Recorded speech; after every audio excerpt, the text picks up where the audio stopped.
desa dicontohne kon dhuwurmu lah. Iya.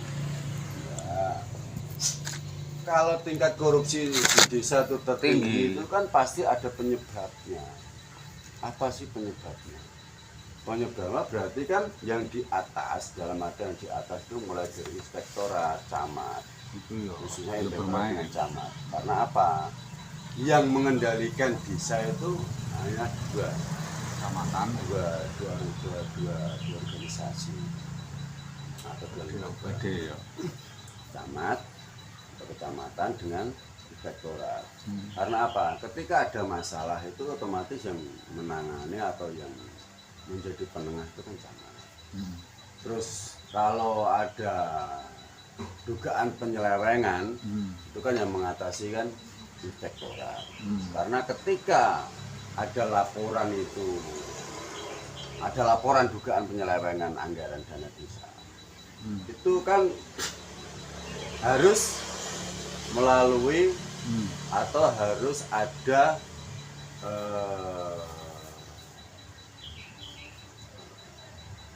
audit dari inspektorat. Ketika inspektorat itu mengatakan, hasil audit dari inspektorat itu mengatakan ada kerugian negara, apa yang terjadi? Kan hanya batas mengembalikan. Nah, yang menjadi pertanyaan saya mudah, apakah setiap korupsi atau setiap penyelewengan anggaran hanya sebatas mengembalikan kerugian negara, bukan uang keuangan negara? Nah, lantas apakah selama ini bangunan selama ini sesuai dengan RAP yang diajukan? Kualitas bangunan yang dilakukan selama yang ada selama ini, apakah sesuai dengan spek atau RAP yang diajukan? Itu.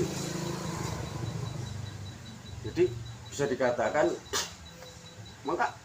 makanya dana desa atau korupsi di desa itu sangat luar biasa dan tidak bisa ditangani meskipun ada masyarakat yang keluar-keluar atau yang melaporkan dan lain sebagainya, mengkritisi terkait adanya indikasi dugaan penyelewengan anggaran dana desa. Itu kan bagian dari apa ya? Ya bagian dari skenario. Kenapa saya bilang bagian dari skenario itu? Ya anane kuwi Kepala desa kan seolah-olah kebal hukum. Kepala desa seolah-olah kan tidak boleh dihukum. Ya memang kemarin ada salah satu lawyer ya, salah satu pengacara yang menjawab saya juga bertanya, Pak desa nggak bisa dihukum. itu kalau memang serius mas, biar saya bantu kalau nggak ada kalau punya pengacara. Nah, saya bilang enak, ini loh dan mohon maaf, saya bukan kok menolak tawaran, bukan. Tetapi kita harus memahami dulu daripada gini loh dan nanti dengan ambil andil untuk membantu kasus tersebut, tapi nantinya anda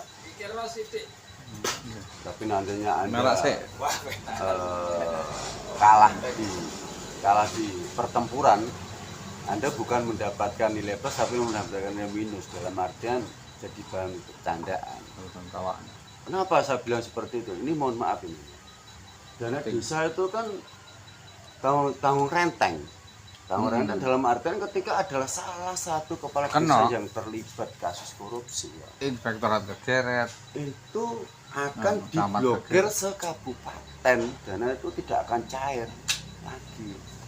Kalau nggak salah itu aturannya seperti itu. Makanya ketika ada salah satu kades yang melakukan korupsi itu pasti hanya sebatas mengembalikan uang, dan masalah laporan keuangan hasil dari administrasi itu bisa diakali, bisa dikatakan seperti itu. Makanya untuk borbardir atau untuk mengungkap kasus dana desa sangat sulit. Malah enak APBD malah sangat mudah bisa dikatakan seperti itu, karena itu tadi sifatnya. Nah, kalau dana desa itu misalkan belum purna, itu bisa dikatakan tidak bisa diproses hukum dalam artian seperti itu. Tetap Waduh, akan Pak. terlindungi karena itu Masih itu berjalan, tadi. bisa mengembalikan mau. Masih berjalan, mungkin bisa dicicil atau dan lain sebagainya. Saya juga kurang paham itu, tapi ya jelas Konsepnya, untuk mengembalikan Ya, anggaran boleh. itu saja. Ya nanti ditutupi dengan hasil curian lagi ya. Sesuk nyolong gurine, Heeh. menutup iku neh. Lo kan nggak akan selesai itu. Lah nanti kalau sudah purna itu baru bisa Baru diproses masuk. hukum.